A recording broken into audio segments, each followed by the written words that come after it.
Salam, hər vaxtınız xeyir olsun. Elxan Xanəlizadə kanalına baxırsınız və çoxdan gözlənilən o sizin davamlı gələn suallarınıza istəyirəm ki, cavab verim. Söz arası onu deyim ki, həm də Qurd Yağı serialının çəkiliş prosesindən kadrlar da elə bu videoda sizə təqdim olunacaq və Qurd Yağı serialının 5-ci bölümünün niyə yayımlanmadığını video ərzində sizə deyəcəm. Ona görə bu videoya diqqətlə baxsanız bütün suallara cavabınızı tapacaqsınız. Əvvəla gəlin ondan başlayaq ki, tamaşaçılardakı səbirsizliyi anlayışla qarşılayıram.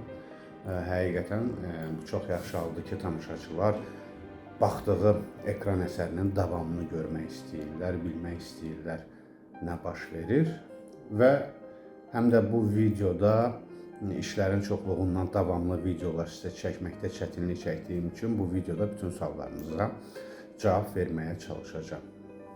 İlk olaraq onu deyim ki, çox sual gördüm YouTube'da. Belə bir sual ünvanlayırsınız ki, serialda cadu tilsimdən bəhs olunacaqmı?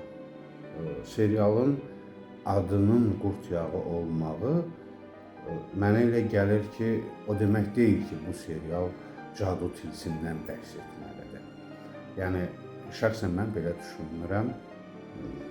Əgər tamaşaçılar kimi siz belə hesab edirsinizsə ki, serialın adı Qurd Yağıdırsa, mütləq orada cadu olmalıdır, mütləq orada tilsim olmalıdır. Əslində, geniş mənada düşünəndə, üzr istəyirəm, onu nəzərə almaq lazımdır ki, o insan nəyə inanırsa ona inanır. İnandığı şeylər başına gəlir. Bəzən ətrafımızda olan adamlar elə o cadunun özüdür, Qurd Yağının özüdür, tilsimin özüdür.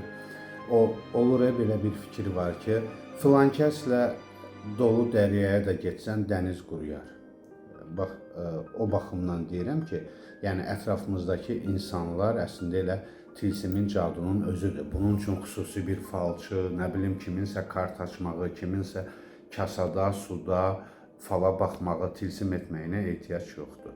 Yəni əslində tilsim elə ətrafımızdakı insanlardır.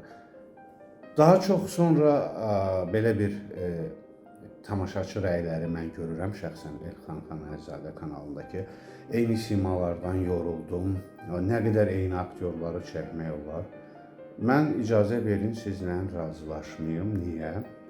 Əvvəla ona görə ki, istər yuxu kimidə, istər imtinada, istər Qurd Yağında çoxlu fərqli aktyorlar var və onları saymaqla bitmək olmaz.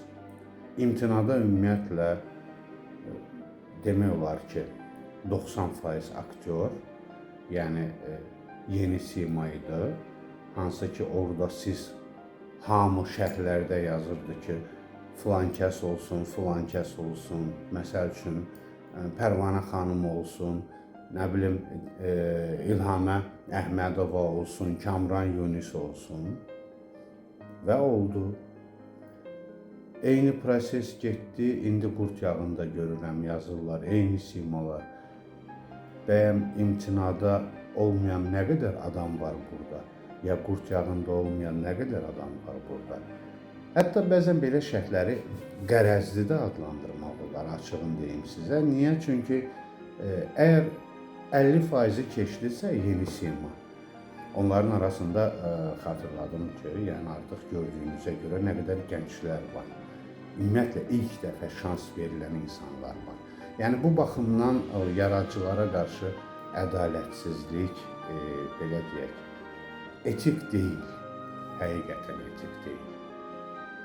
Mən çox görürəm, yazırsınız ki, Pərvanə xanım bu rola yaraşdırmıram, çünki Pərvanə xanım hegemon qadındır. Pərvanə xanım, bəli, sənətində hegemon xanımdır. Sənətinin, ömrünün böyük hissəsini gözünü açandan səhnədə olan xanımdır və o daşıdığı xalq artisti adına layiq olan aktrisadır. Və mənə şəxsən elə gəlir ki, Pərvanə xanım bu rolun öhdəsindən çox uğurla gəlir, həddindən artıq uğurla gəlir və aktrisa kimi o öhdəsinə düşən işi ləyaqətlə görür. Hə, tamam, sizin yadınızda Pərvanə xanım başqa rolda belə qalıbsa, bu o demək deyil ki, siz onu yaraşdırmırsınız. Ümumiyyətlə, aktrisanı əslində rejissor yaraşdırır və onu çəkir. Sadəcə olaraq mən də şərh yazım prinsipi ilə kiməsə nəsə yazım. Bu bilirsiniz, yumşaq desək boşboğazlıqdır, vasvasılıqdır, həqiqətən. Bəzən şərh yazmaq xatirinə şərh yazanlar da var. Məsələn, mən gözləyərəm ki, siz YouTube-da serialı daha çox davalayırsınız. Kim hansı ölkədən baxır, yazsın ki, mən Bakıdan baxıram, mən Şəkidən baxıram, mən Moskvadan baxıram, mən Almaniyadan baxıram. Ölkəni, şəhəri yazın. Hətta Azərbaycanda hansı rayon, hansı kənd çox yaxşı olar. Əslində, həm də biz öz sayımızı bilərik ki, daha çox seriala harda baxırlar. Azərbaycanda mı, yoxsa Azərbaycan sərhədlərindən kənarda mı? Məsələn, YouTube-da mən şərhlərdə görürəm, yazırsınız ki, bacılardan qorxmaq lazımdır. Təbii ki, nəzrinə görə yazırsınız.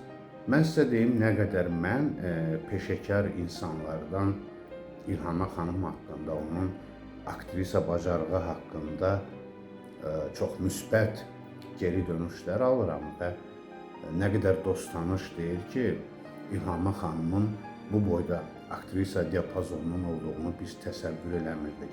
Həmişə yumşaq, mülayim nələrdəsə çəkilirdi, amma bu obrazda İlham xanım özünü aktrisa kimi bacarığını bir növ sübut etdi. Amma digər tərəfdən o bacılardan qorxmaq lazımdır məsələsində bəyəm barmaqda, əldəki barmaqların hamısı bir boydadırmı? Yox, deyil. Ona görə kiminsə bacısı yaxşı olur, kiminsə pis olur və ümumiyyətlə ancaq yaxşını görmək tamaşaçıya nə verəcək? Amma pisi görəndə ən azından tamaşaçı bilir ki, belə pislər də var və bir növ elə bil ki, gözü açılır, ayıq olur və bunun daha yaxşı tərəfləri var. Sonra bir tamaşaçı davamlı şərhlər yazırdı. Niyə bütöv vermirlər? Mən açığın deyim, yadımda qalmadı o tamaşaçının adı. O sualı qeyd eləyəndə özüm üçün. Niyə bütöv vermirlər? Serial heç arada bütöv verilmir. Serial olur, bitir, hətta mini serial, 8-10 seriya olur, bitir. Sonra onları bir-birinə yapışdırıb bir bədii film kimi 5 saat, 6 saat YouTube-a qoyurlar. Bu serial isə həftəlik olduğuna görə hər həftə efirdə nümayiş olandan sonra bu serial efirdə yayınlanır və siz ona seriya baxırsınız. Bəyəm yuxu kimi 165 seriyanı bir-birinə bitişdirib yerləşdirmək olarmı YouTube-a?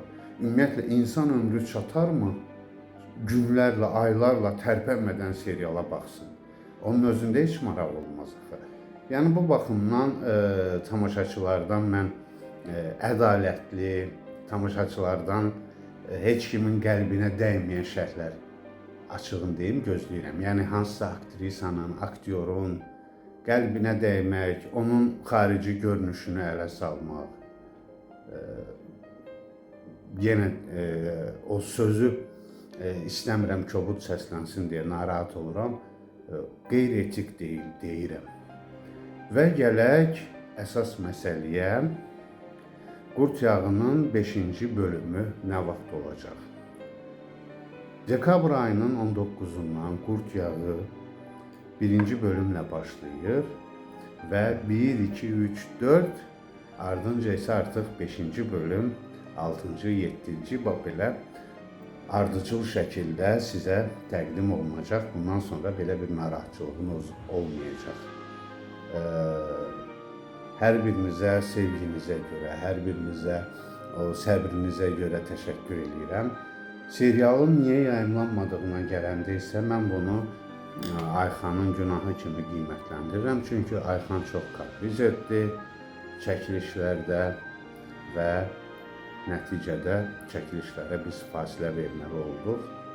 Videonu bəyənin, xoş sözlərinizi, ürək sözlərinizi, hətta tənqidlərinizi etik çərçivələrdə yazın və xahiş edirəm ki, heç kimi xarici görünüşünə görə qınamayın. Mən bu videonun da ərzində və ümumiyyətlə fürsət düşdükcə sizə kadr arxasından görüntüləri təqdim edəcəm. Elxan Xanayzadə kanalıma abunə olun, abunəçi sayı artmır və bu da təbii ki, kanal sahibi kimi məni narahat edir. Açığım. Görüşərik.